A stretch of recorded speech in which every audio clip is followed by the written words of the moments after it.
Mardi, tout le monde est bon. Na kende qui plus loin.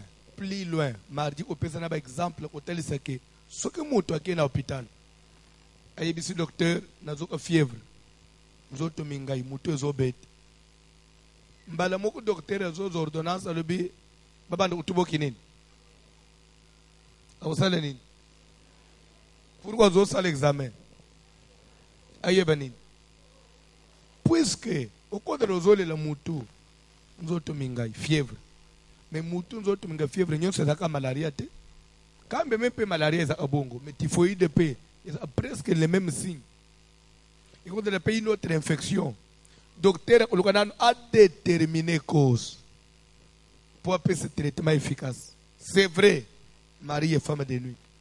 Mais Marie est femme de nuit, à côté d'engue, nini.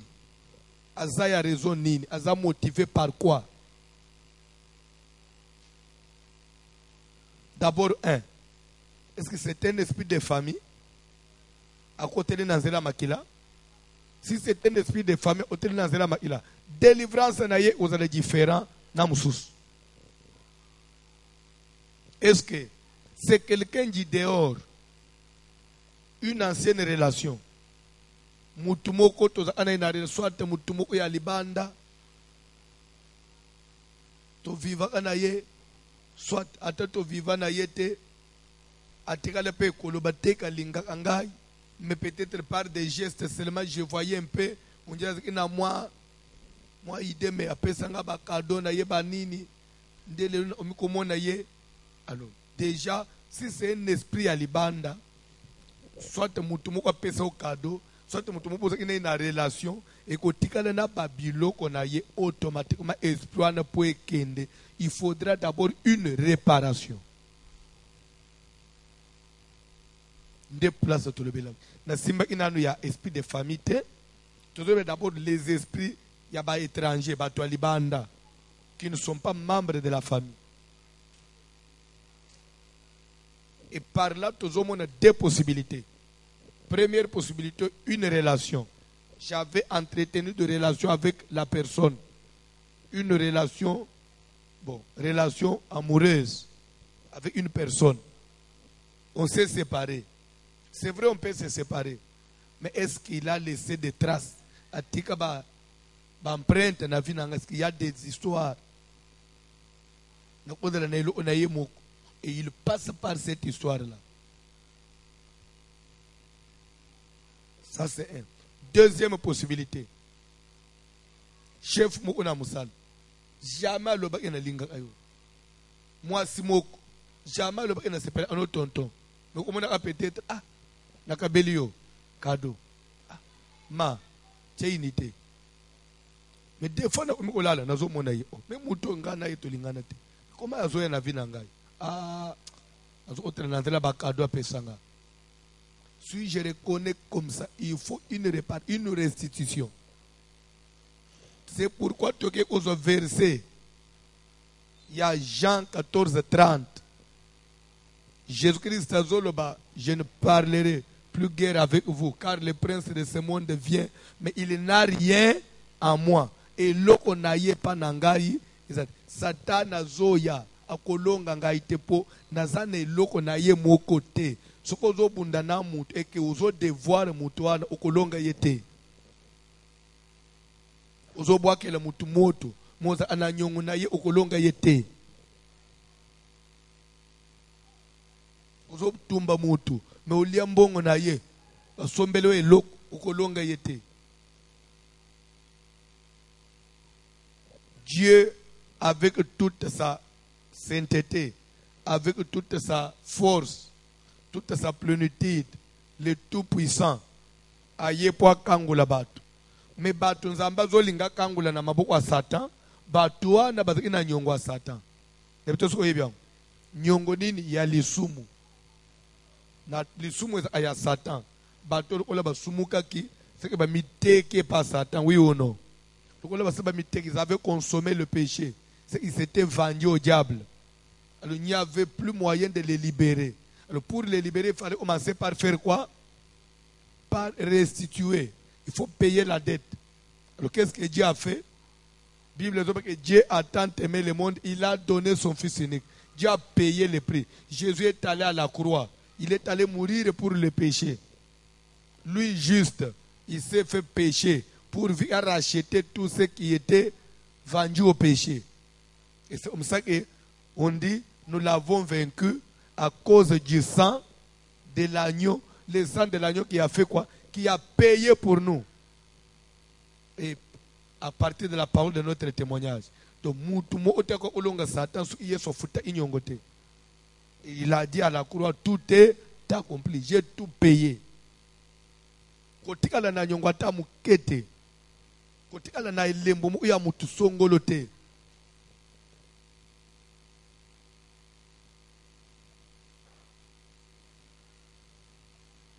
Nde tozo mona zache. Jésus kotina nda unalubite. Seigneur batu bazo mirmire libanda. Koma yoye ufanda nanda unanga mutu amasumu. Na batu nyonso bazo mirmire libanda wana. Soki na dana iloko wa mutu. Tabori nazo katana na bozina ngai. Parde, nazo kabela babola, oya nazana nyongo na ye, nazo zongisa fois 4. Na tangu za chafu chibilo wa batwana, ataba yimi. Mirmira maza sone feli kolona ye. Jésus le salut est entré. Tu as besoin de la délivrance. Oui, mais essaie d'abord de voir. Ba mari de no yobika. Ezaba nani. Ba kotela na porte nini. O mema vindenge nini. Uza anailo kwa nani. Uza ba souvenir nini. Ulia mbongo wa nani. Tozole d'abord jusqu'à là des esprits étrangers. Azande ote.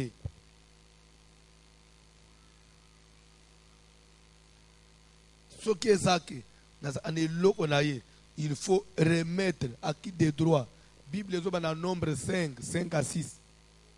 Lorsque quelqu'un aura péché envers son prochain, en commettant une infidélité à l'égard de l'Éternel, il confessera son péché et il restituera l'objet mal acquis dans son entièreté. Il le remettra à qui il s'est rendu coupable. S'il n'y a personne qui ait droit à la restitution du bien mal acquis, c'est alors que cet objet reviendra à qui? À l'Éternel. Nombre 5 à 6.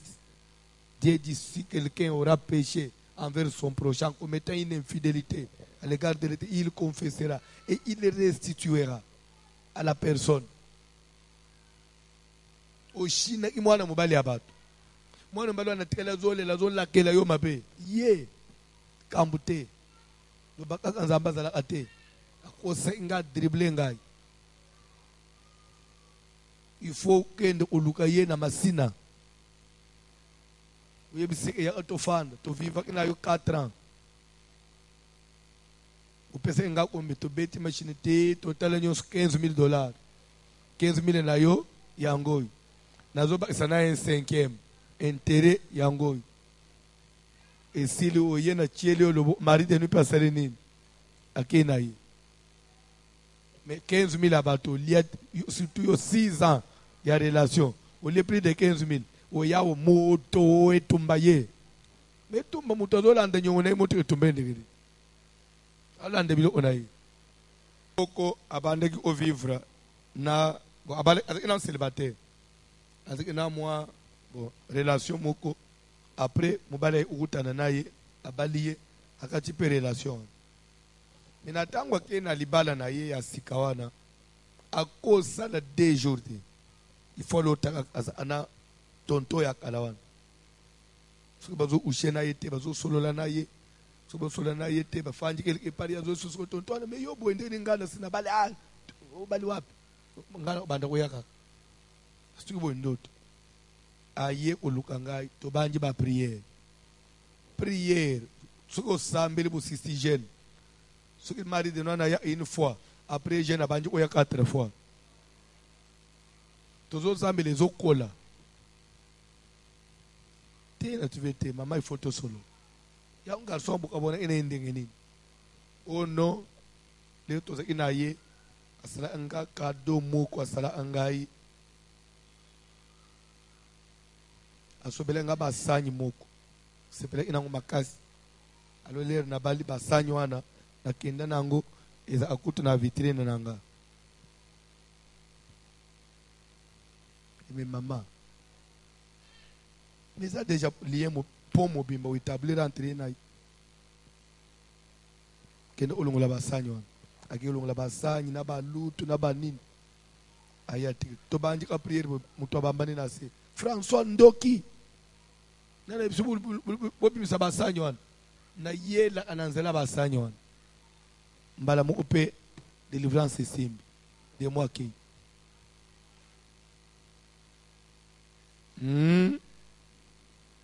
ok libala mamu ok libala na bakale somo bali akala sombela kayo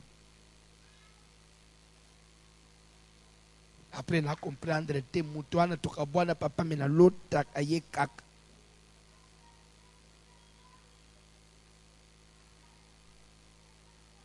ba esprit ba s'accrocher na biloko mike des fois yoko chakate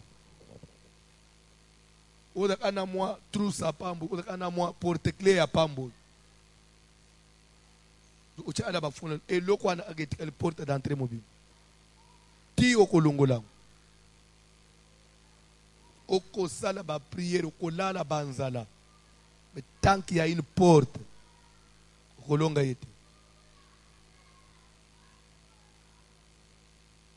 tokotanga mukanda na nzambe ok bazotangela biso mukanda na Josué chapitre 7 so okoma juge effacé kotika erreur te Josué chapitre 7 tobandi à partir du premier verset Josué 7 à partir du premier verset bazotangela biso. Les enfants d'Israël commirent une infidélité au sujet des choses dévouées par interdit. Bozolanda bana na Israël baye ko sala mabe moko na oye tali biloko nzamba pekisaki. Akan, fils de Carmi, Akan mwana ya papa Carmi, fils de Zabdi, fils de Zérak, mwana ya Zabdi mwana ya Zera, de la tribu de Juda, ya tribu ya Juda. S'il vous plaît, soki ozotanga na Bible soki bapesi kombo ya moto bazotanga kombo ya papa na ye kombo ya koko na ye kombo ya koko on peut bazolakisa na ekolo na tribu na Bible to soko yebaka. Mais pourquoi Bible reprend agnon soin net na place où il fallait qu'on nous dise seulement que Akan un point très. Mais pourquoi on doit dire fils de telle tribu origine ya moto compte spirituellement. C'est pourquoi on demande aux hôtels les hôtels ndengo zawana soko za de telle tribu bitumbo ozana ndenge ya moto tribu mususu tozo bungisa selon ba famille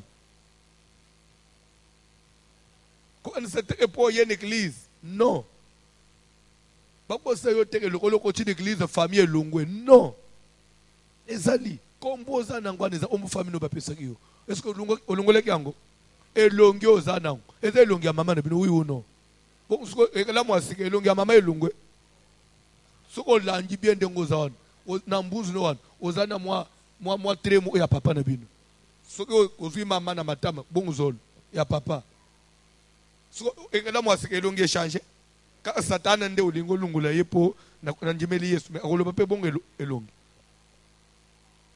baba ke Akan mwana ya tel même yo pe foye bak na za mwana ya papa nani papa jamuyoyi na mama zala mbongo bongo koko na bino omone nani pardon Emma ok bongo soko muto bote Emma nani ozali wana oyebite mais na Bible batangi Jésus oyo njimela kawana Jésus bo vanda na se papa zelo zokoba zwelanga na Matthieu chapitre 1 Matthieu chapitre 1 banda na premier verset ba omi généalogie de Jésus généalogie de Jésus-Christ. Et là, ici na lingal musisa ya bakoko ya Yesu Kristo toke fils de David, Jésus mwana ya David. Est-ce que David mutobotanga Jésus? Mais azalaki ya desa so olandisi bien Joseph azalaki ya tribu ya Juda ya famille ya David. nde balobi Jésus fils de David à partir de Joseph tokei fils d'Abraham.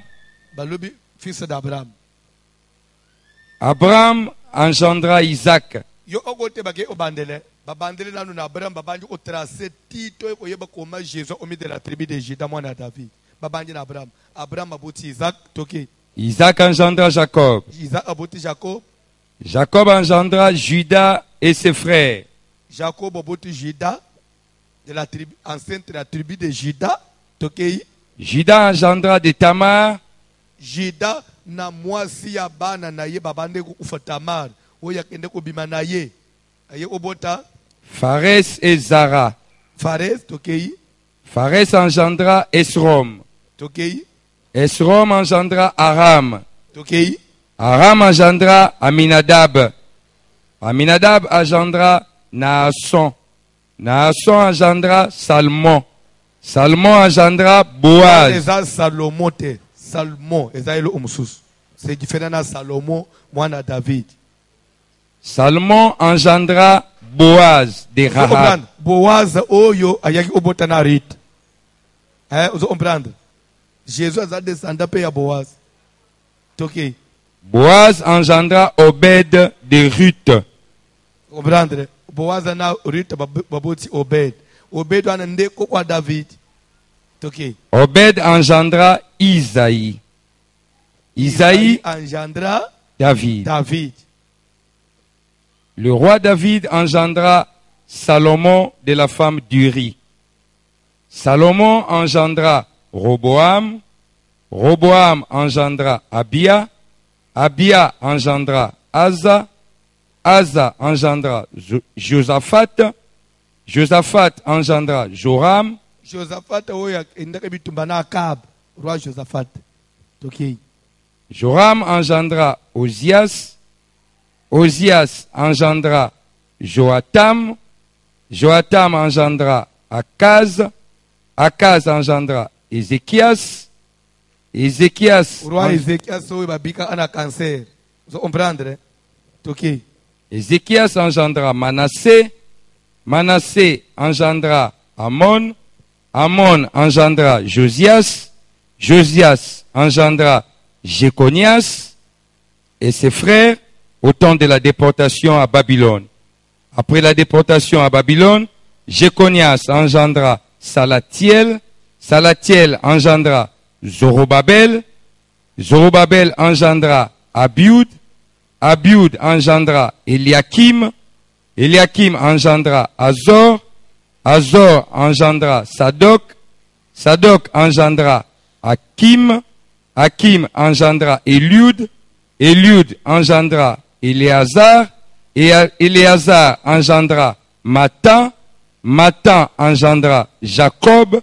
Jacob engendra Joseph, l'époux de Marie, de laquelle est né Jésus, qui est appelé le Christ. vous comprendre ce que tala Jésus azanzambe mais bazo tracer racine na yeko bande kokwa kala ti na ndenge yeko yo lelo o tracer racine na yo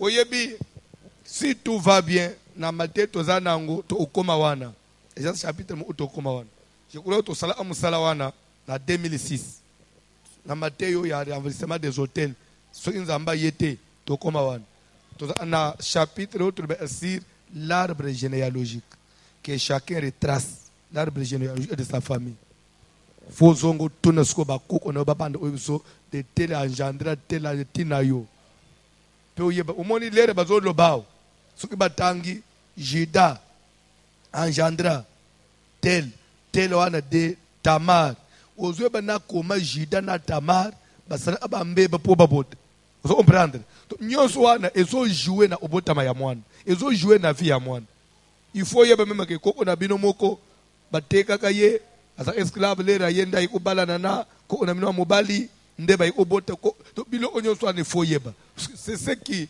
bloque la vie d'une personne. Des fois mimona akaka uzobunda na ba nyok Pourquoi on a l'autre mingi nyoka? Nyoka zolanda nga. Par exemple, no yebite koko na bino azaka chef na mboka azaka na bilima banyoka. Ah, ya una l'autre abanyoka na famille. Bilo onyo so ana ba raison. Et apambate.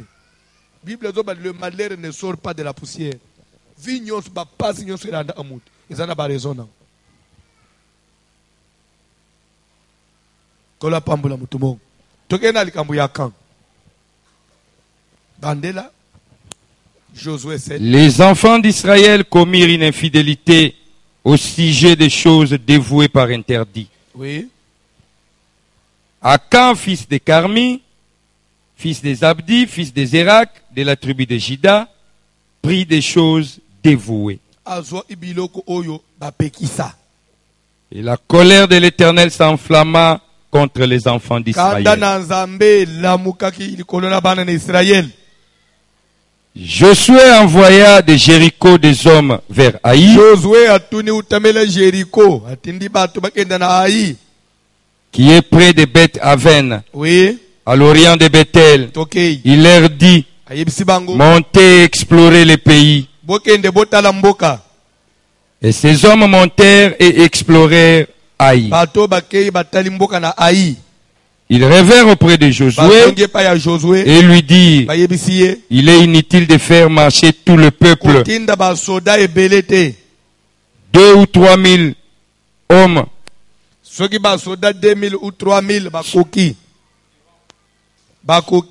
suffiront pour battre Haï. Ne donne pas cette fatigue à tout le peuple, car ils sont en petit nombre. 3 000 hommes environ se mirent en marche, mais ils prirent la fuite devant les gens de Haï.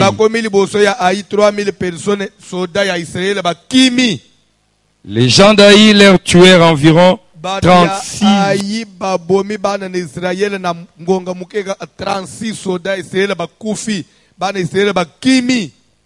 Ils les poursuivirent depuis la porte jusqu'à Shebarim.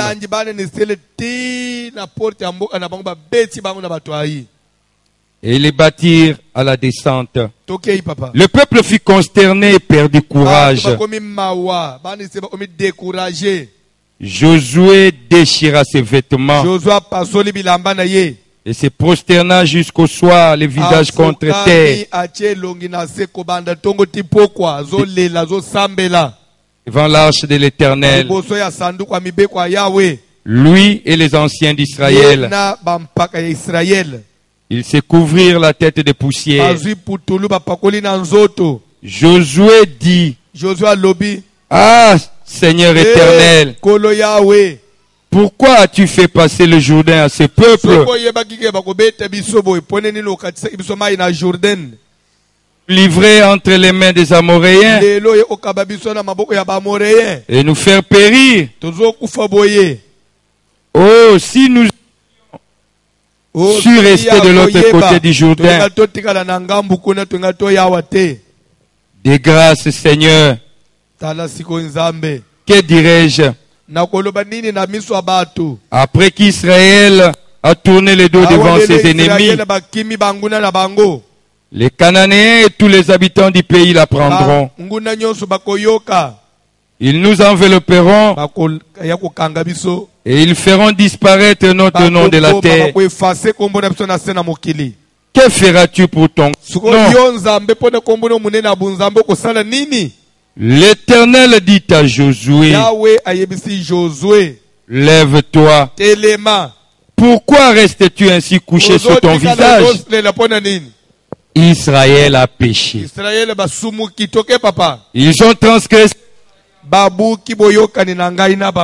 que je leur ai prescrit. Ils ont pris des choses dévouées par interdit.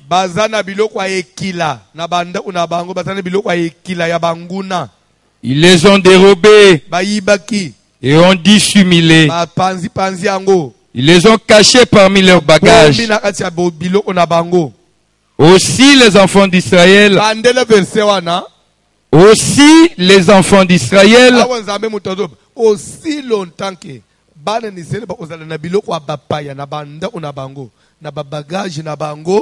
ne peuvent-ils résister les enfants d'Israël peuvent-ils résister à leurs ennemis? Ils ne peuvent pas résister à leurs ennemis. Pardon? Bakolonga kabanguna te aussi longtemps que bazana biloko aikila na maboko na bango bakolonga kabanguna te. Zolanda aussi longtemps que ozana eloko wa mwana mwasi wana ya mwana mobali wana ukolonga kayete. Olia kambongo ne ukolonga kayete. Wa zana Bible. Vous comprendre aussi ja biloko. Aussi longtemps olia kambongo wa moto ukolonga kayete. Ufanji nanda unaye azofutele ndako moto azika nzambe nanga tumba ye ayamba moto mupanga ikata ye ibuka ye makolo nazo frapper avec les mains après allo toza les 30 upeza mbongo anda kute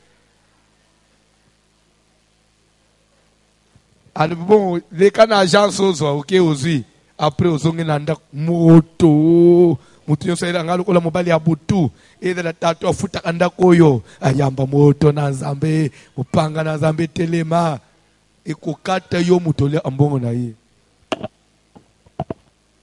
zolanda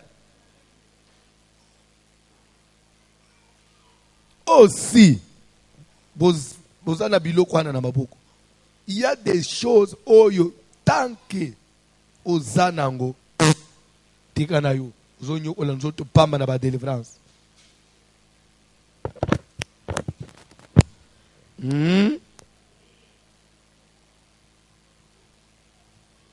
Loba bien malaki. Ezak elenge. Surtout les autres avec moi téléphone wana kaka yangunde nazana ngusuko nzambe na ngatu osuka wapi. Nazongele oya allo. Nzamba o comprendre. Fanda na yo nzambe a comprendre o changer pona yo pona bana ni sela changer te so lele bazoteya boy ye ande mutasunga angai so vasilo mangwa lingi nini vraiment même transport na ye la ka ye mutapesa so soki na kati na ye même église on a ko ya soute nzambe nanga ko comprendre ou expliquer nzambe kuvanji zambe usuke sapatala ate yo moko naza siko na musala te siko na usuka wapi comprendre nzambe pasa nini mais Dieu peut te comprendre et Satan va aussi comprendre yo so muno vanyi nanda wa mutu zotumba kolonda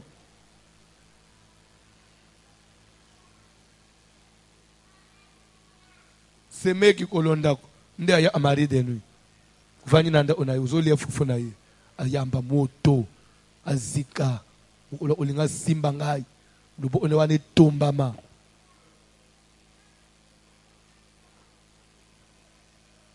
c'est pourquoi délivrance à mari de nuit ils ont demandé d'abord que chacun arrive à kozala na précision mari de nuit nangai azoya na raison ni nazo vivre quel genre de mari de nuit si c'est un étranger est-ce que j'ai des liens avec lui. Est-ce que je peux arrêter la relation? Mais est-ce que j'ai gardé des liens? Tu peux arrêter la relation, mais il y a encore des choses qui vous lient avec la personne. Oko lungwana musala, mais ozana bilo achefwan. Okenda asukunate, mais biloko na ya kabela yo. Professeur wan. Ozana basilebisa pesa yo ofele. Baninga basuma basilibisa na 25 yo abana opesoka ko ofele ono ya lokola yo Esther bel détail de figure moi c'est assurer ce soir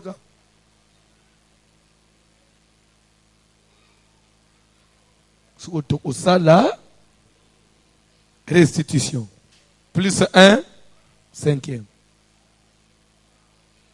et restitution si on zonge pas ya kolelo ote peut-être pour éviter des problèmes amen alléluia et bisa ibino mardi awa na tei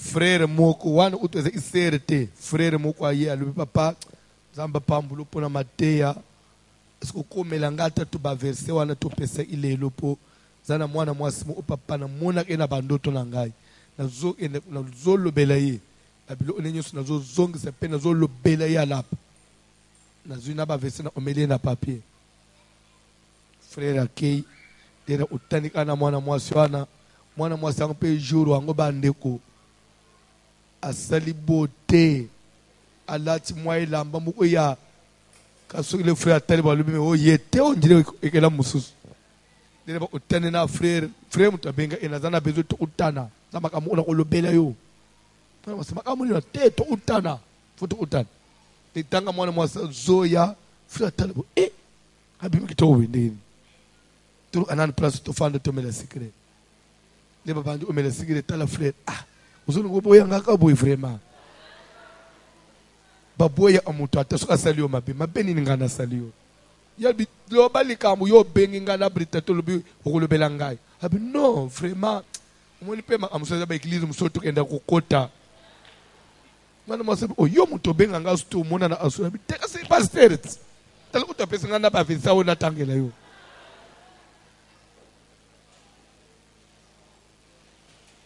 basololi balungwe wana ti na chambre ya hotel o lele basilisi match na bango baye na deuxième na teyi lisusu one frère na salle après frère ko itena mon frère ya le pasteur vous savez j'étais parti avec la décision de lui dire des choses mais quand je l'ai vu seulement en face pasteur j'ai oublié tous les versets même la prédication papa tout j'ai oublié. Et je n'ai même pas encore compris, pasteur. Tout est tout examiné sur pasteur. Pasteur, prie pour moi. Zamba pesa ma casse mbalo na olobelaye. Na bisiye oza ventilier tika na yo. Tika na yo. Abi pasteur oreo ede muningo zo batik. So femme de longo osile ndenge nini. Na bi oza ventilier tika na yo. Atana sambilo lero okende susu. Abetika mwa miniji pa na wana ba verset okima lisusu juro obetaka mwa bodini wana ba verset esali nini ekima susu amen kola pambula mutu moko oyebi bon naloba to na tika tena olobango te eza ça n'a pas de rapport na matei eza alikam na naloba mais pardon papa boy iba mama lobakaka ko lobakaka amen omoni ata mobali abali yo ata boza ba fiancé ata yo frère to yo sœur amen il faut yeba okanga jour aliboso mona yo jour aliboso sero na njima yo jour aliboso frère na aborda yo ola tekindenge ni ela telewana obosa na angote ezana batu mususu ezana kutrema mu ebimisa ayo trema so olati muso bima onjire yote onjire ye bon na o développer mingi te na lungwe na kangi yangu bongo na leki na ko batona na mateto na lisolona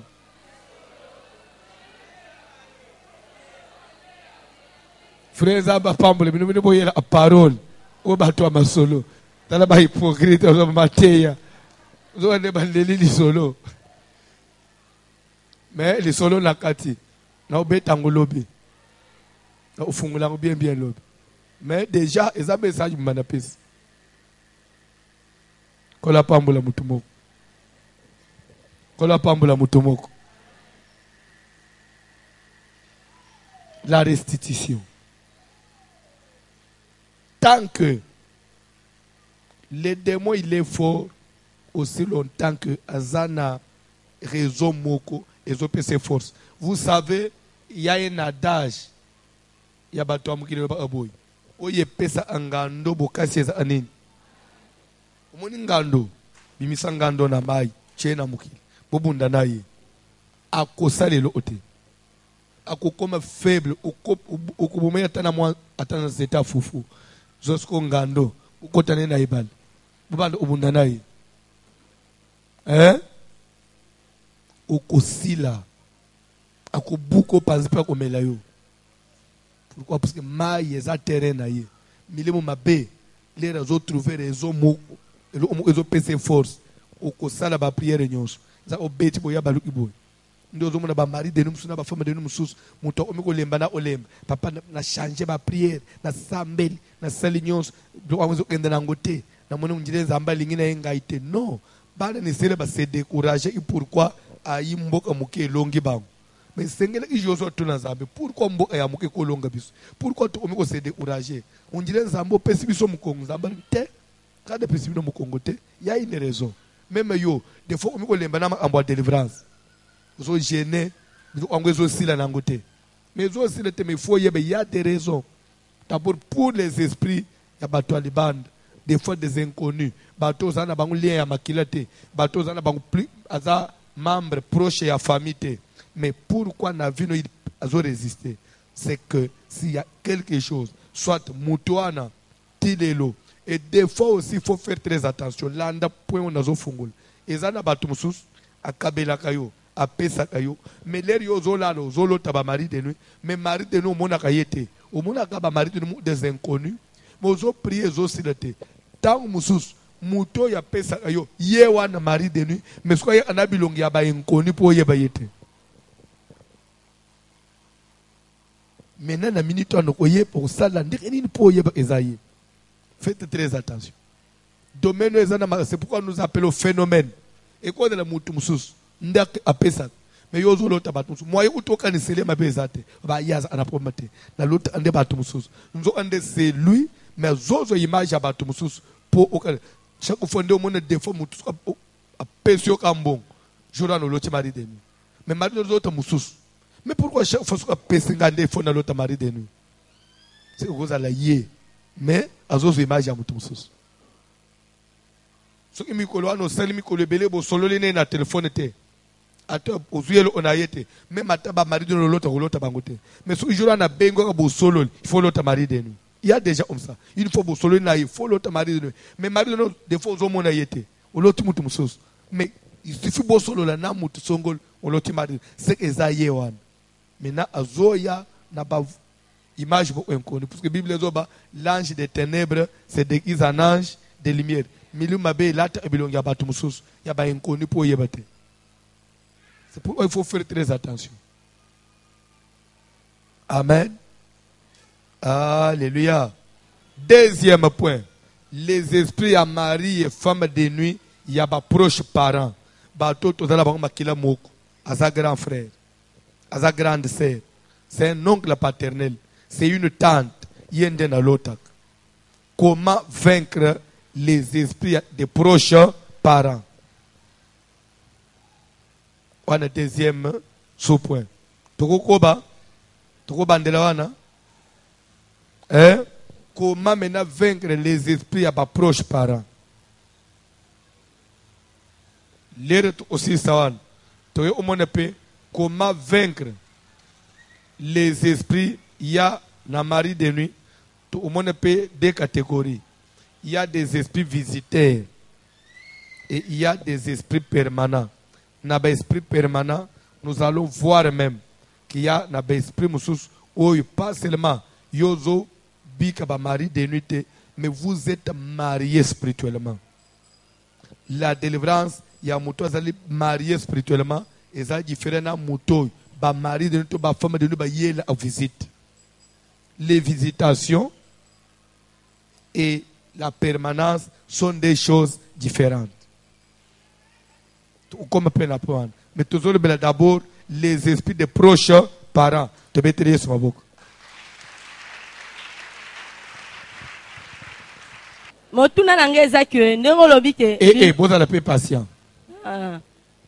Biloko oyo ezali ya kado mutu oyo ozala ko vivre na ye apesa yo biloko solia nde wanele bo kabona ki na ye akiko kota na nzela ya bakado biloko azaki opesa yo bo siko ezaki tozala ki na ye to bota ki na ye déjà mwana po nem susu ye na nzela ya mwana wana nde azozwa moya kokota po to solo na ye siko mwana zolo baboy c'était vraiment soko moni na loba ike bandela ce n'est pas parce que na yo akiete na yo akiye mais je voudrais insister parce que c'est un point très très capital et ça peut on a point et ça ko prêter confusion so bobota na mutu yosko za na mwana wana mutu wana olota kaye mabe mais mwana oyo za na yo zobokola mwana wana za sa setanga classe mwana wana pe lero oyo za na ba moya okokate il faut papa na atinda mbongo lero zozo mbongo ya mwana yo anso okosombata ateleka yete na mbongo wana faut bimisa lié mari de nous azong pour ça obligé au la mwana na ye aza obligé tinda mbongo des fois même atateke atinda kambongo mais lero il faut benga boni mwana lero bozo so contact ya téléphone ezongisa ba mari de nous oyebite na moma wana na osala nini j'ai dit que ça devient dangereux et ça par exemple je vais aller avec le même exemple oza na 13 ans oza na 15 ans oza epa ya papa na mama nanu sisi classe te oza pena na minere moi ozwanda na yo olungu epa na bino ezate oye trouver que mari de nous papa bota yo yenda futa minerval asomba elamba fufu yaye transport oye église ye mutu azopesa siko yende mari de nuit na kosala nini presque même question ok na ko répondre ango lobby pona nini ezo kota na proche parent mobali wana bopotene mwana il est déjà proche parent ezo kota na partie ya mate ya lobby so ina répondre ango ezaneti na banji ote ya mate ya lobby na prudent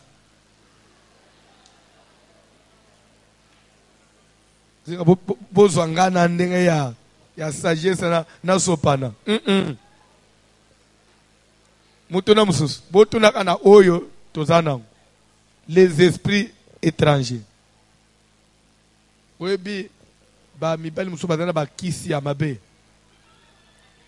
na bité si j'ai aussi déjà dit cette histoire mobali moko alingi mwana mwasi bazo vivre apesa ke mbongo siko mwana mobali ndo andazana ba biloko ayebi ke mwana mwasi wana trisha asali yeje mwana mwasi andenga kenda wana na batu mususu bagika bo ote na chambre boy alungola bilamba nzele zate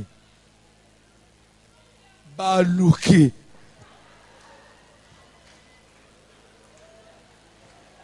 omoni sigoyo na kati na olobangu sute na kati lobby et l'autre côté mwana mwasi aleli mwana mwasi aleli soka zongi mbali abengi alobi yo uzosa adananga umunenga na suisio umonelo osalaki bana osala kansenganani wana kindo ite azana ba Israel so mwana madobi tete papa ifona boya ye sikoyo kokenda wapi a yesu ko epananga to bande délivrance ka usala pasteur pardon surtout domaine à délivrance uzomona penza makambo kote bakenda kolela mbongo yo zate soke baby voici le mana omina ishas no banji moto ekimate zonga nom de Jésus mutuna. Mais c'est comme si vous donnez les micros aux mêmes personnes.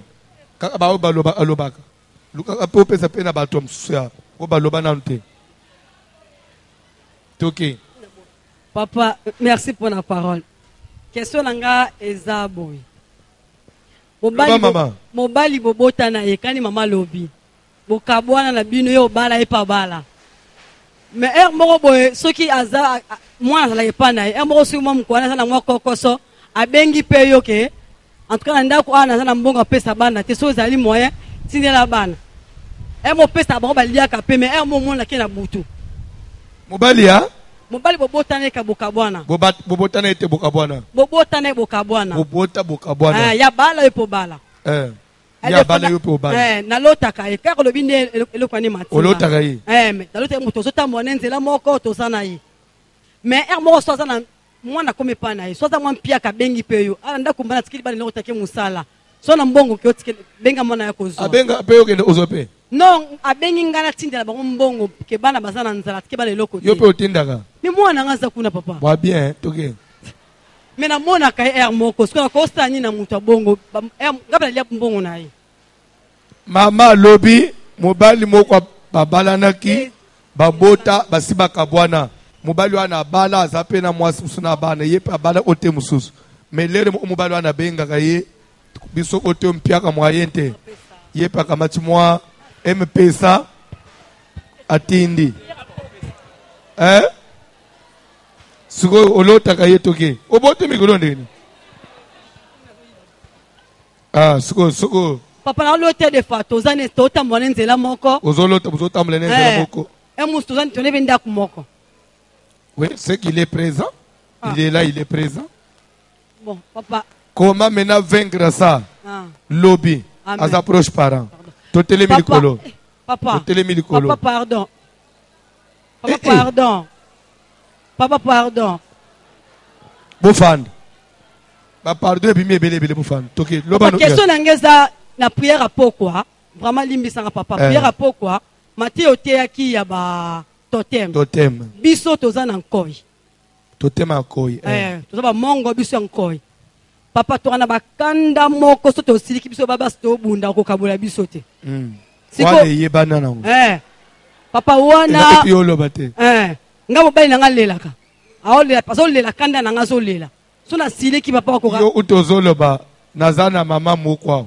aza kutu o mongo te aza muluba non aza mutu abandon mama aza mutu abandon mobali aza muluba mama zo ebisanga pasteur soki na siliki mbana nga fuka makabanda olela po mukolo mukona sina simba na tomboliye na biyo zo sananga na zoloba bande kunaza pasteur jeune black pa abina simbi mbali na tomboli na bina oboma yo abanju olela oboma ngai yo elanga ma na zamu mbali nayo na itsie abi depo na suki na siliki omona akafukami limbisa ngai ezalaka ngai ko ngayo za makasi andengwana na okende ko yeko le box ata oyeko na yeko di box na bantu ko mema mabende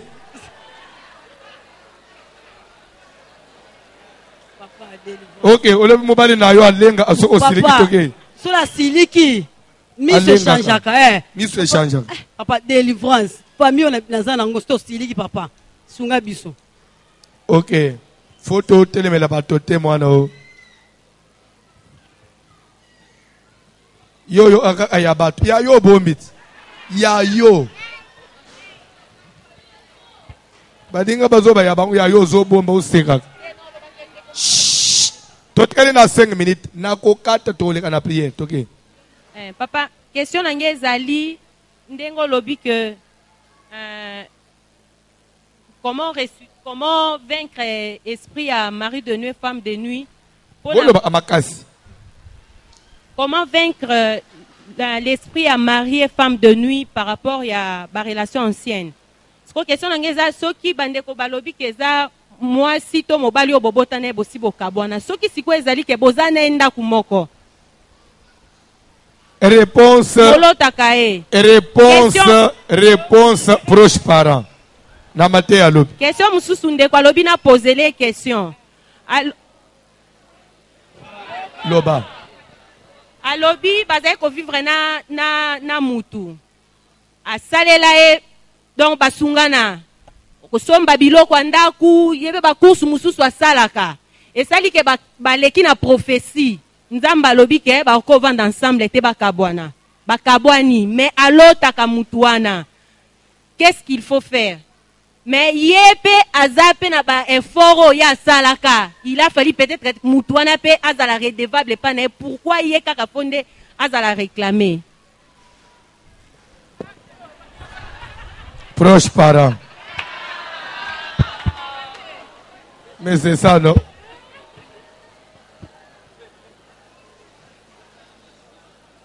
Aza proche parent na répondre à ngolobi. Mutuna suka. Merci papa pour la question.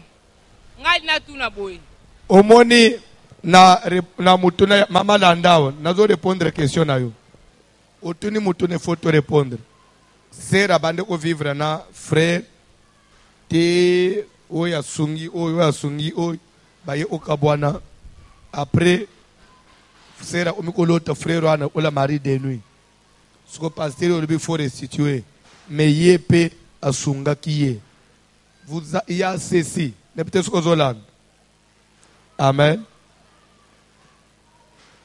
na domaine ya délivrance et ça chez le diable il n'y a pas de justice comme ce qui n'a ndenga ya mukili yake ce qu'il faut to landele likamuno le diable il s'en fout ate yope okabela ye il s'en fout de ça oh ya pc pana yo c'est ce qui ouvre la porte parce que yo okabela ye mais yo zando ite o réclamer te mais ya zando kazo réclamer landeli ya ye il faut yo se racheter na ye un peu entrer ate ya yo ko kende perte mais ya ye nde oliende faut yo sens c'est comme ça.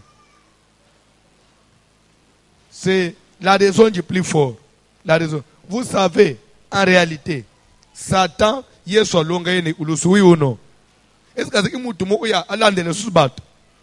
Ayebi peke suka au côté l'ifel. Mais il s'entête malgré ça, azolande la bat. Et de deux, Satan yebake yeso azanzam, alonga yene alol, alande yene mukil. Mais il sait quand même entêté, il a osé, qu'il n'a omema yeso ne ulus, comme si il allait le vaincre. Tu ne peux pas vaincre ton créateur. Mais il a osé. C'est ça les sorciers. Ndo ozo tumbaya ziki, akwei, lobi, ayelisus. C'est ça le diable. Normalement, la sœur doit faire la restitution. Et doit faire le rachat. C'est pourquoi il y a certaines relations. Au moni, les rabatés, au monde Bible, les autres, une femme est libre. Une femme est libre. Il y a aussi marié na mubali nyonso alingi. Aussi longtemps que il y a un engagement mususute, moi ça libre obala mubali nyonso. Mais toutefois, quand on dit toutefois en d'autres français, na français, na phrase ya moulaï. Toutefois, toutes les fois, je crois que c'est ça. Toutes les fois. Que ça soit dans le Seigneur. Ça veut dire quoi? Il faut oser libre obala mobali nyons, mais il faut que mobali wana yeba nzambe. C'est que tu n'es pas libre obala mobali nyons. On dit moi ça libre obala mobali nyons, mais toutefois il faut mobali wana aka yebi nzambe. C'est que moi ça libre obala mobali nyons. Aza libre obala aka muto yebi. Pourquoi Bible zo mettre l'accent? Parce que bato ba yebi nzambe te bazana makambo ebele. Yo omona aka kaza muto, nzo ande occultiste. Azo pesa yo anisa zo kabela ngai pona bolingo akomi osale l'étoile na yo tamsu ya lanjelo omukwepa na yo zo yebate. Amen. Alléluia. Oyebi puisque nous parlons sur le phénomène mari et femme de nuit na 2006 moi na biso mo na église abande otanga na ekolo mo humanité mo likolo babande ovanda na funa prière esili na pokwa. Bazo ita plateau en uniforme bleu-blanc. La fille avait à peu près 16 ans, 17 ans. Elle était un peu développée là. À mon voiture, à Mercedes, moi, je suis baninga na ye. Bazo tambula, oui, ban classe, le mo batelemi, babeti ma solo, ba avancer, baninga pe ya pembeni, bazo otana ba mapango na bango, groupe zo kende odiminé te à se retrouver, baninga nyoso batikali, il faut continuer ce que makolo ende pa na bana funa. Zo ande voiture à Mercedes et Landa. Ce qui bang batele mi voiture ne ke moi liboso etele ce qui ba ye ba avancer ba ke moi ndam voiture ne payer le ibang muke e kande ngwan le ka batu nyonso ba sila tikali ye moko amona asko voiture ne ye pembeni na ye ba ici vite bonjour ce que to osolo la zo enda wapi non funa ok matin enda utika yo ye na matin na ye bi yote amo ça fait quoi ka pe na wede yo kana ko enlever yo te na za mutu normal mwana masa funguli portière amati banju osolola papa banju olingaye sepele na yo boy. Je vous jure devant Dieu les mêmes jours sur place balinga o mapembe fial mot ngina o mepana biso papa fungoli porte-monnaie na bimisi $100 à $100 apesi mwana mwasa lui merci papa tu boso yo poso pesa ngani Oh, bon, le même jour. Oui, na linga lelo, na usengeli kwa grave te. Fona ibo olingingai. Moi discussion. Moi na so lingini na sina omepa na biso. Oh non, na zana besoin opesanga ba perte blanche na yo. Voilà comment la fille va se déshabiller. Papa zui tige coton. Après lever ba perte blanche, moi na moi a tienne papier mouchoir, a tienne sac, nde moi na moi etaki pe na bango. Nde papa démarrer mutuka kei. Soko lobby na mwana mwa sozo en église, elle papa na utana ina mutumoko, nga ba perte blanche, après na benga numéro de téléphone na pesenga, izoli anango de susite. Numéro ele eteti lelo. So mwana mwa so banji ko vivre ba phénomène. Na tuni mwana mwa. O papa na mona ina ngango elo uti atina te na bi apesenga sandre ya zozo abilo atina te. Na bi atina te. Mais c'est plus que ça, c'est ta vie. Et quoi de la kobota na yo, et quoi de ibumwasi na yo, et quoi de la. Amen. Voilà comment les gens se lient. Bana basi, il faut qu'on le bela bango. Bana baso zomo na baso, bafanye l'église. Maman oyebi pourquoi l'air ya délivrance. Ce sont des filles de bakwe ya kaming. Pe ba umela na ba délivrance. Et tamboli mabe. Bana baso zomo na batonji na église. Bazana makamu na mitema nengo zomo na bango. Baunde ba mataka ba jipe de luxe baunde umona bango. Umoni ngai na yo. Beatrice hotel to sito lala. Ya sakot. Ai bi ba chambre jusa.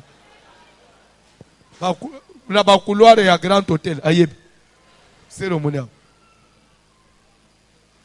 So mutu ya bongo skito banji délivrance frère. Osotena pourquoi bana ba sebo ko ya ami. Faut tout na ngai. Ba couloir ya wekenda kotela ya nini?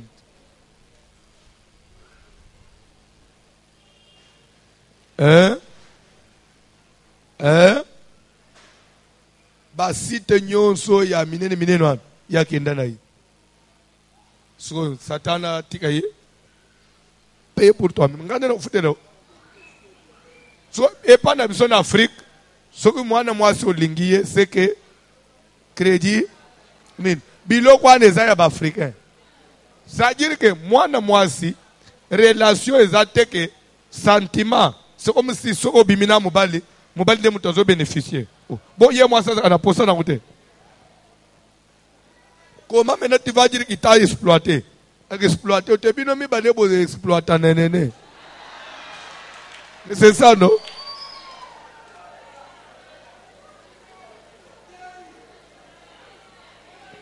Frère, nakosi. Ok, tout le banane. Si tel était le cas, pourquoi est-ce que basi pe yandako? Asili kakaya, komona na pasteur, o mbali na ngazo lingo simanga na nzoto te. Si c'était l'homme qui est bénéficiaire. Hein? Pour akomi yaye. Bon yo na isheri, olomo ute o sollicite mbali na isheri. Na kala.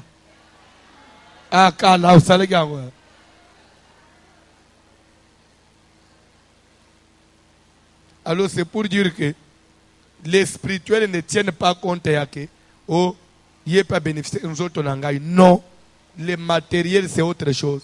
C'est une autre raison. Mobile atazo bimano soza uklitisa kabelio akukanga esprit na yo. Ko ba te azo anzoto langages. Jamais. Les spirituels ne tiennent pas compte de ça.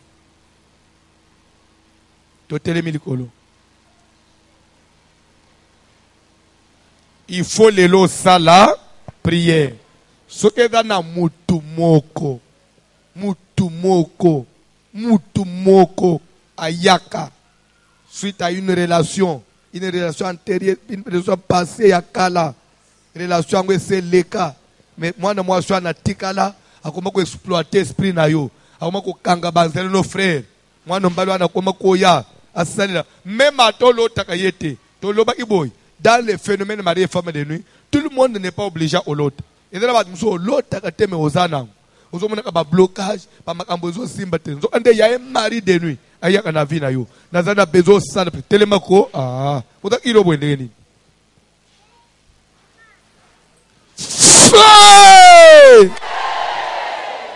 Papa Jérémie, son micro. Malikolo, Nazana besoin de la prière. Au moni, te yo yekosi la te, yo te kana ba mali de nous nanzo. Oui, mais ce qui n'a qu'à tiangole esili. Oui, il y a les sous n'habite à nenini. Alors, boune esila.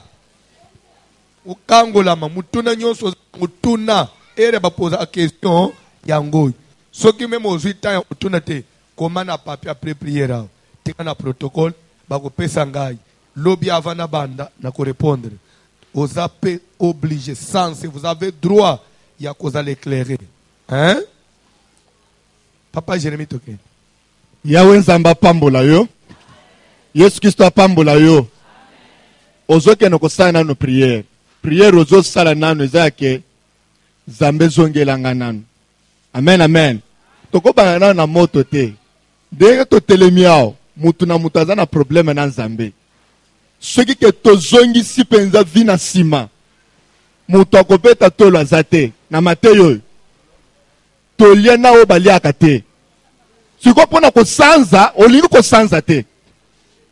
Olingi ko sanza to komi siko ko luka ba verset ya ke papa bongo soki ya sala ki boy. Bongo soki ya sala ki boy.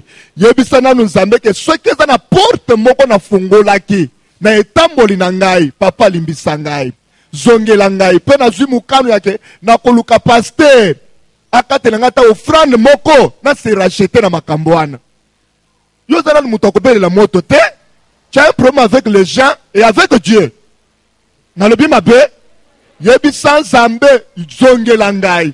Talanga na sa compassion na yo. Na nzela lite ya oy. Non seulement o zongela ngai, le lofo na zo délivrance. Le lofo na sa nini na zo délivrance. Yebi sans Nzambe, j'ai besoin ya ko vivre pardon na yo. Limbi sangai na ko zong liboso musali na yo et que na réparer na yo. Peut-être on a ko réparer na yo. Na vivre oyo loba et non pas au diable azol babutumo il goro nangai. To sambeli na kombo na Yesu. Dans la prière. Voici l'homme, voici l'homme, voici l'homme, voici l'homme, l'homme des douleurs, voici l'homme.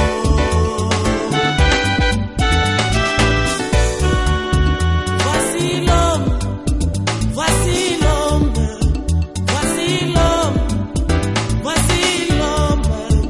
l'homme des douleurs.